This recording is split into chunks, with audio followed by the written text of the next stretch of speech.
Good morning.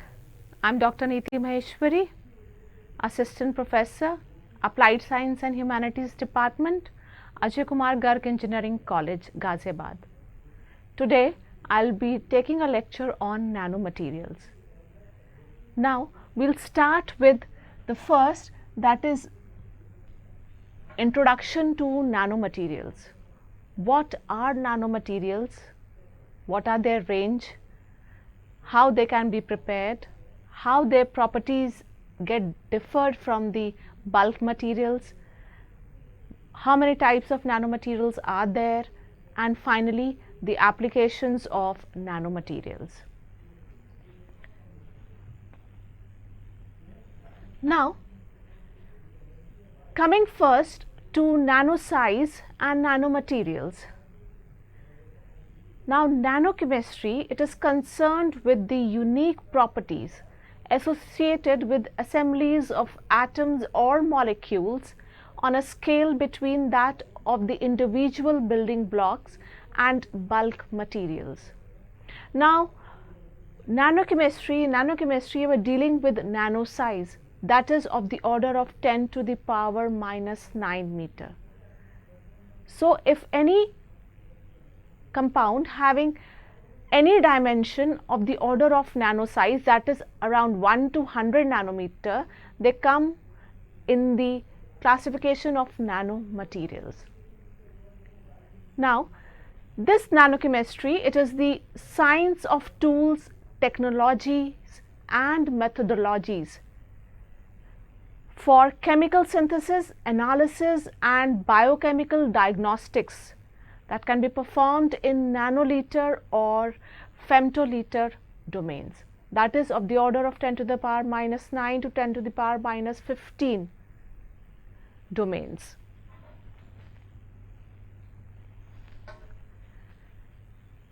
Now, nanochemistry is the synthesis, analysis and characterization of chemical compounds at the nanoscale. Now, nano is used in scientific units to denote 1 billionth of the base unit, that is of the order of 10 to the power minus 9. As I said, nanotechnology is the understanding and control of matter at dimensions of roughly 1 to 100 nanometer. How we are going to commercially exploit these nanomaterials that come under the heading nanotechnology.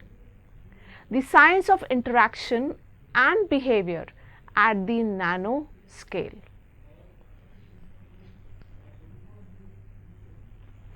Now, nanotechnology is the understanding and control of matter at dimensions of roughly 1 to 100 nanometer, where unique phenomena enable novel applications. Now, I have taken certain examples. Here, 1 nanometer is equal to 10 to the power minus 9, which is 1 billionth of a meter, and our eyes limit ability to see is of the order of 10,000 nanometers. Now, the diameter of a hair is of the order of 7,50,000 nanometer, whereas the width of the DNA, which is present inside everyone, is of the order of 2 nanometer. Then hydrogen atom, it is of the order of 0.1 nanometer, whereas buckyball or the fullerene is of the order of 1 nanometer. Then carbon nanotubes, which come under the nanomaterials, is of the order of 1.3 nanometer, whereas Escherichia coli bacteria is of the order of 2000 nanometer.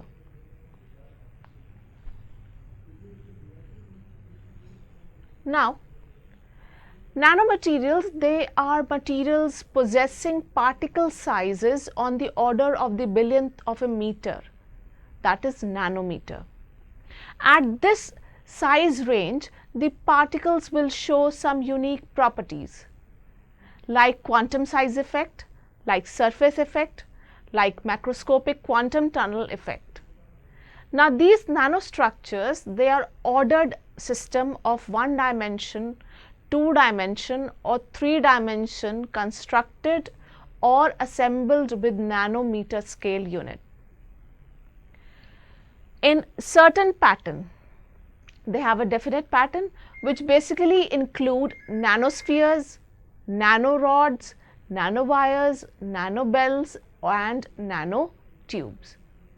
Now these nanomaterials, they include clusters of atoms or grains that are less than 100 nanometer in size. Then fibers that are less than 100 nanometer in diameter. That means they ought to have high length to diameter ratio. Very thin films that are of the order of 100 nanometer in thickness. Then nanoholes and composites that are a combination of these.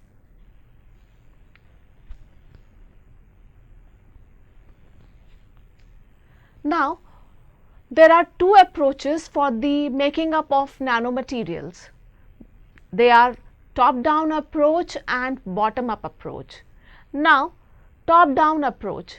In this top-down approach, we build the patterns on a larger unit. We are going to build the pattern on a larger unit, and then it is going to get converted into the smaller part, that is of the nano size. By repeated pattern transfer, we keep on transferring the pattern from a bulk material to the smaller size material till we reach the nanoscale. So such type of approach, it is known as top-down approach. Generally, this approach uses chemical or thermal methods or lithographic methods. Now, second type is the bottom-up approach. In bottom-up approach, we generally use, or we start with single atoms or molecules, and then we build them up to the level of the nanoscale. The singular atoms or molecule, they combine to form the clusters, and then finally they come at the level of the nanoscale. So two methods, two approaches are there. One is the top-down approach, when we make nanoparticles from the bulk material by repeated pattern transfer. Second is the bottom-up approach, in which we start with individual atom of molecules and then we build up these into the higher units, that is the nanoparticles.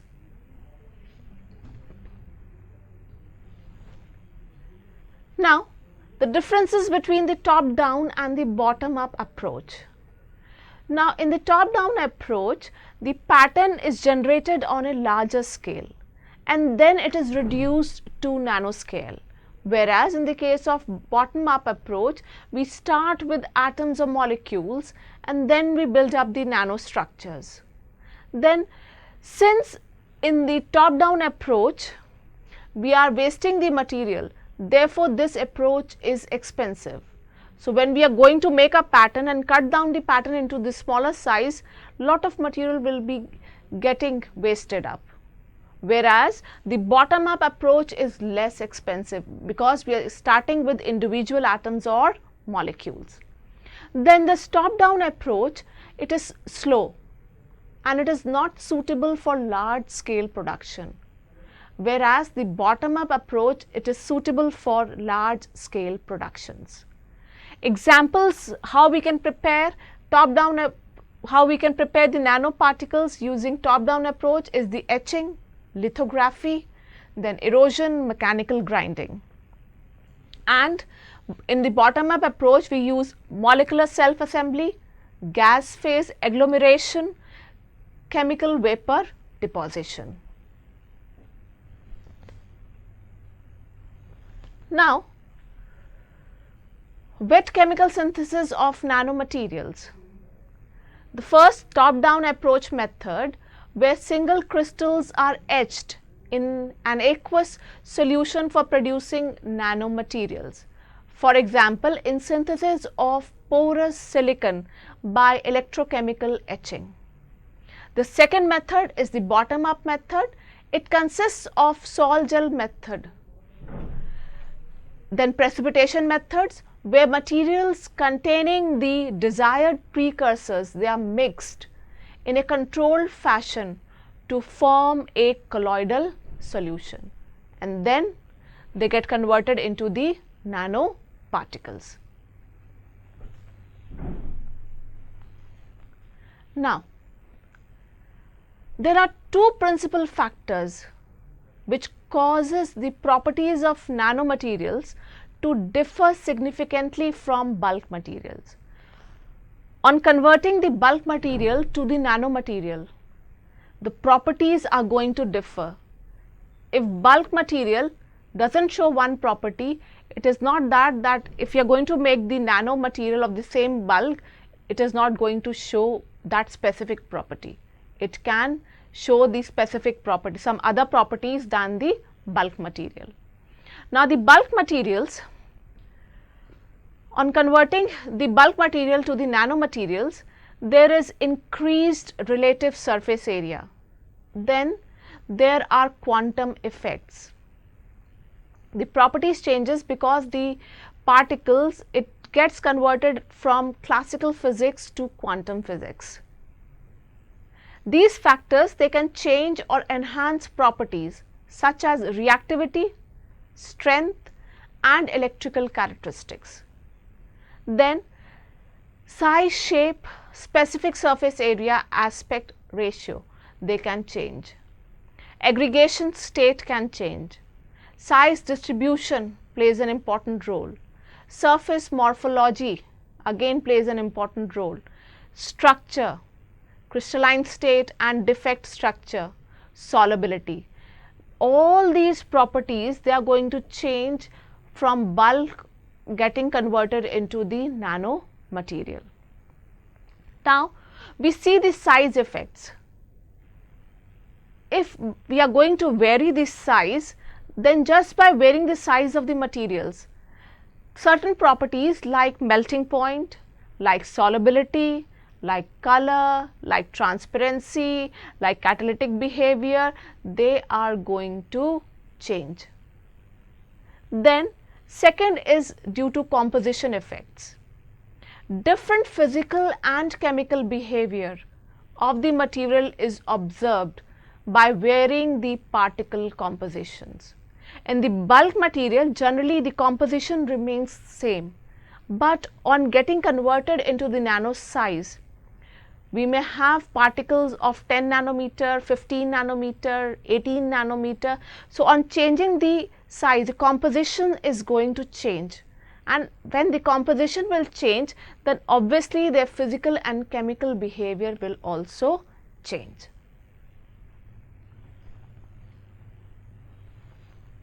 Now, coming first to the surface effects.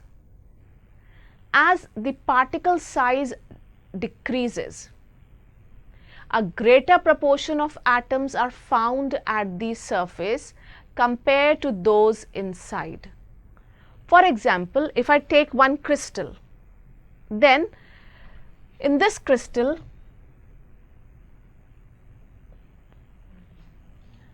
now suppose I have taken this one crystal.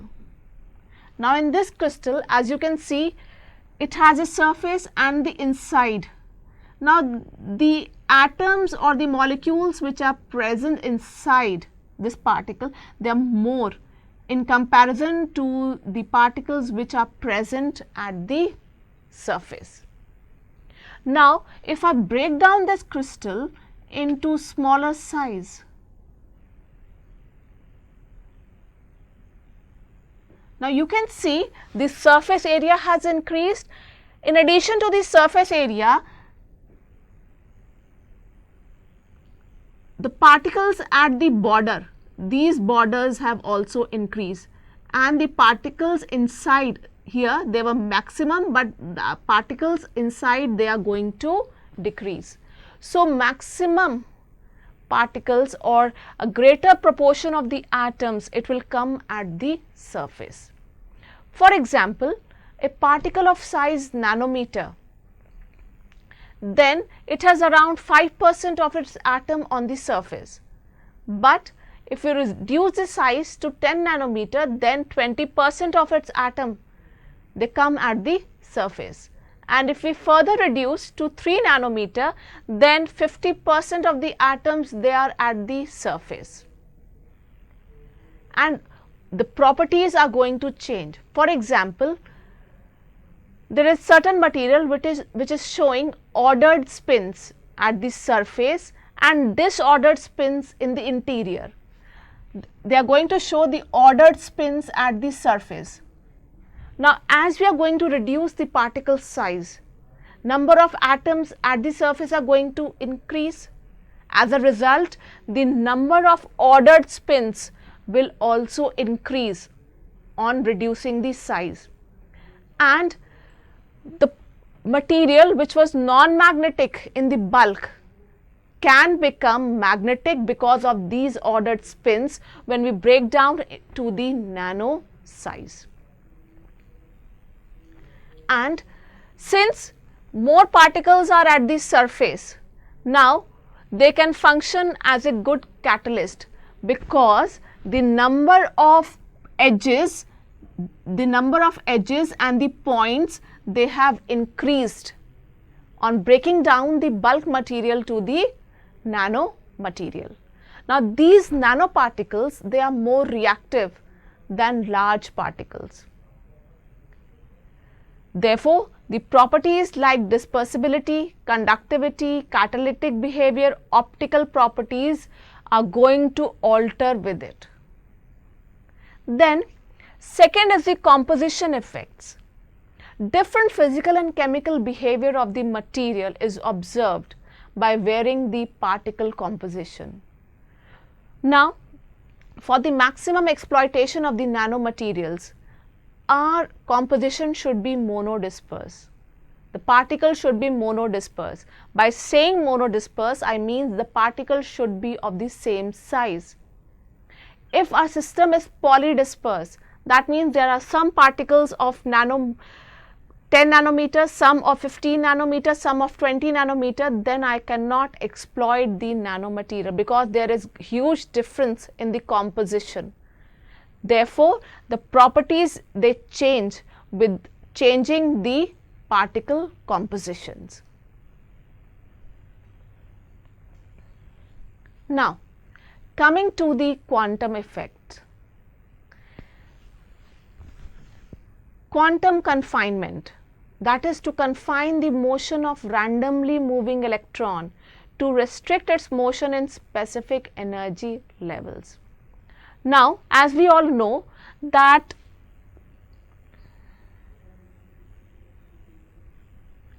energy gap in a semiconductor is proportional to the inverse of the square of the size. Now, energy gap in a semiconductor, it is proportional to the inverse of the square of the size.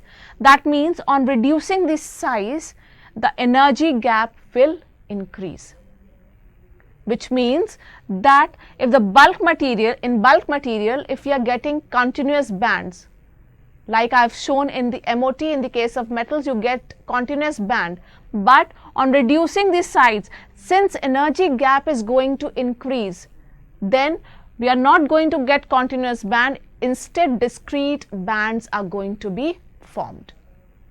So, coming back to the quantum confinement, that is to confine the motion of randomly moving electron to restrict its motion in specific energy levels. So, if these were the continuous energy bands in the bulk material, but on moving from bulk to the nano, we get discrete energy band. That means these electrons, they are going to require a specific amount of energy to move from ground state to the excited state. And it is also seen that the size of the atom or the nano material, it is smaller, it's way smaller than the wavelength of the electron. That means nanomaterials are of the order of up to 100 nanometer, size of the particle is up to 100 nanometer, but for transition of the electron, UV radiations are from 200 to 400 nanometers, then visible is from 400 to 700 nanometer. That means the size of the particle is very small in comparison to the electron's wavelength. which is required for the transition. Now, the quantum confinement effect can be observed when the diameter of the particle is of the same magnitude as the wavelength of the electron wave function. Now, quantum confinement, I repeat, can be observed once the diameter of the particle is of the same magnitude as the wavelength of the electron wave function. But here you can see that the particle size is much smaller than the wavelength of the electron's wave function.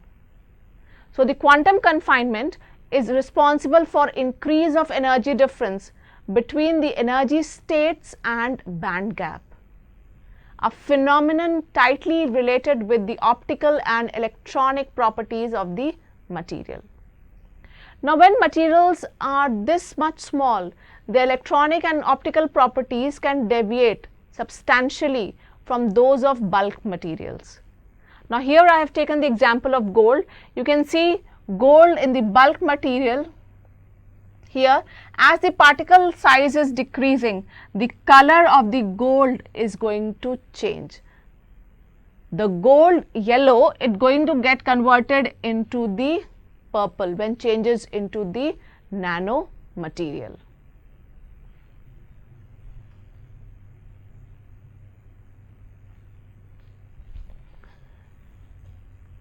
Now, here you can show, I am showing the effect of continuous band and the discrete energy bands in the case of nanoparticles and the bulk material. Now, in the first case of the nanomaterials, now the nanomaterials, you can see there is specific or large energy difference between the highest occupied and lowest unoccupied molecular orbital. That means there it requires specific energy E is equal to h nu for its transition from ground state to the excited state. And the energy difference in the case of nano is greater than the energy difference in the case of bulk, because in the bulk we are going to get continuous energy bands. Now, here in the case of bulk materials, these are the various energy levels.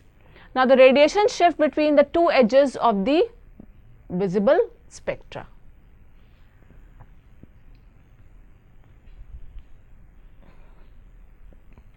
Coming to the classification of nanomaterials. Now, nanomaterials, they are those which have structured components with at least one dimension less than 100 nanometer. Now, one dimension in nanoscale, if the material is having only one dimension in nanoscale, the other two dimensions are higher, then they can form thin films, surface coatings, computer chips. If there are two dimensions in nanoscale, then they can form nanowires, nanotubes. And if they are all the three dimensions, that is in x, y and z, all the three dimensions they are in nanoscale, then they can form nanoparticles, precipitates, colloids, quantum dots and nanocrystalline materials. Now, coming first type of nanomaterial which I am going to take today is fullerene. I have also discussed fullerene in unit 1. Now, here in 1996 Nobel Prize was awarded by Kroto, Kerr and Smalley for their discovery of fullerene, which is an allotrope of carbon in 1985, in which the atoms they are arranged in closed shells. Now, this new form, it was found to have structures of truncated icosahedron, that it is a polygon having pentagons and hexagonal rings, and it was named Buckminster fullerene after the architect Buckminster Fuller. Now, here you can see the geodesic domes, the same shape as was seen in the fullerene, who designed geodesic domes in 1960s. In 1990, again the Krasmer and Huffman produced fullerene for the first time.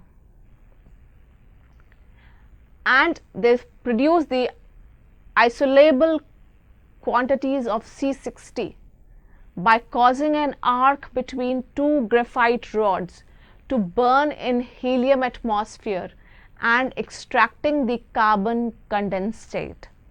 So, they burn the two graphite rods in an inert atmosphere, that is in the presence of helium, and then they extracted the carbon material, and that was found, one part of the extraction was of C60. It has a football like structure having 20 hexagons and 12 pentagons. Now, coming to the applications of fullerenes. Now, these fullerenes, they have synthetic, pharmaceutical and industrial applications. Degenerative diseases and ordinary aging process are caused by intracellular oxygen-free radicals with unpaired electrons. Now, this C60, it can react with radicals, thus halting the process of aging. So, aging process can be halted by use of the C60.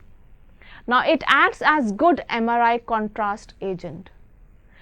They can also be used in light emitting diodes in different electronic equipments and computing devices. Second nanomaterial is carbon nanotubes. Now, these carbon nanotubes, they are allotropes of carbon again with cylindrical nanostructure. It is prepared by folding a graphite sheet,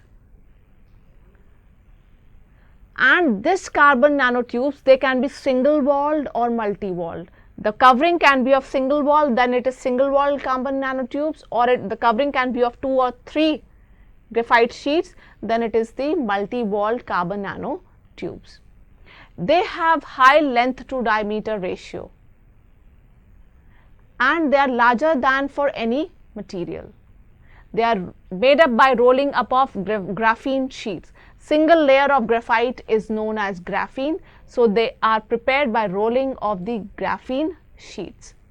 Now, these cylindrical carbon molecules, they have unusual properties which are valuable for nanotechnology, electronics, optics and other fields of material science and technology. They have extraordinary thermal conductivity and mechanical and electrical properties. We can use them at elevated temperatures. Carbon nanotubes, they may find applications as additives to various structural materials because they possess good tensile strength. Now, these carbon nanotubes, they are members of the fullerene structure family, which also includes the spherical buckyballs, and the ends of the nanotube may be capped with a hemisphere of the buckyball structure. So, here I am showing different carbon nanotubes, single walled, multi walled carbon nanotubes, which are made. Now, their name is derived from their long hollow structure with the walls formed by one atom thick sheets of carbon, which are called as graphene. Now, these sheets, they are rolled up and discrete angles. You can roll it up like this, you can roll it up like this. So, in different angles, and the combination of these angles and radius, they decides the properties of the nanotubes. That means these nanotubes, they can be conducting, they can be semiconducting, they can be insulating at the same time, depending upon how the sheet has been rolled up.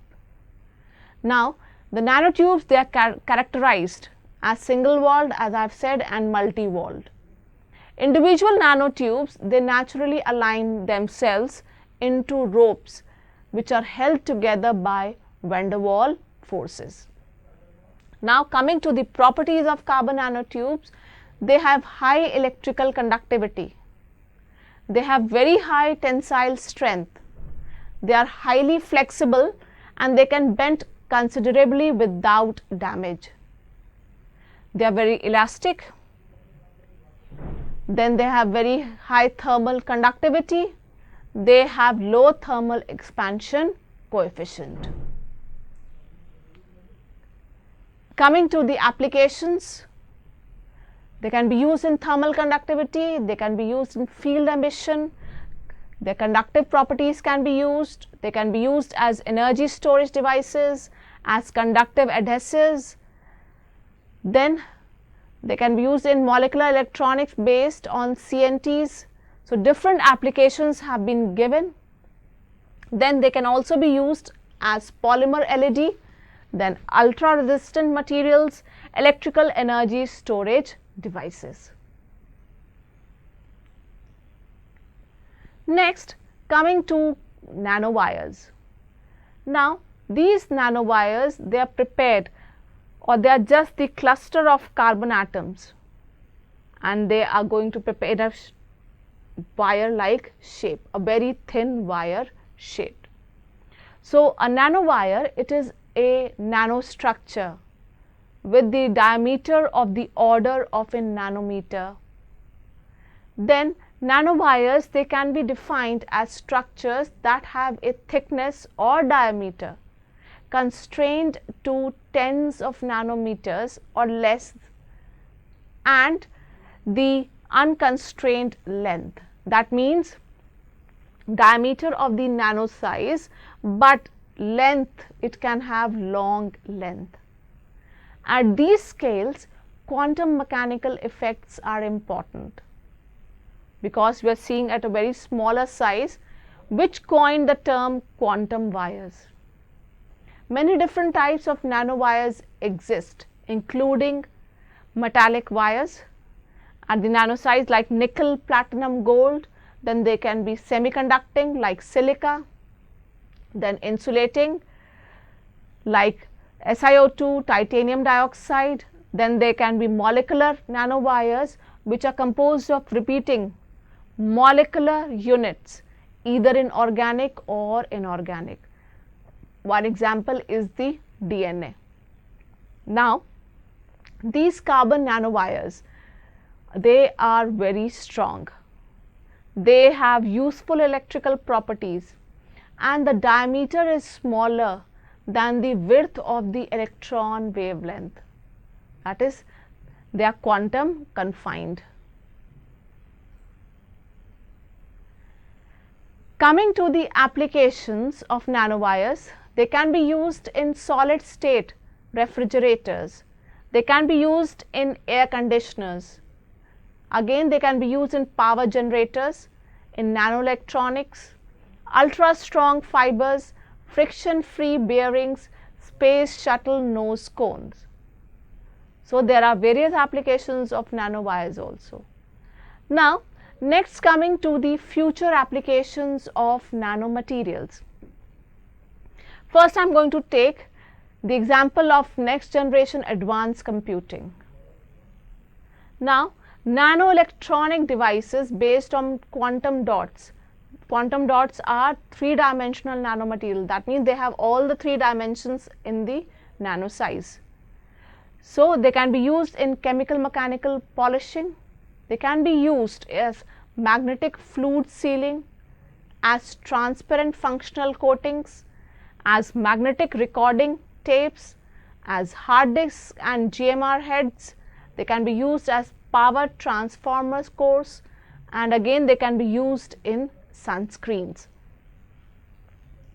Then they can be used as MRI contrast agents like fullerene.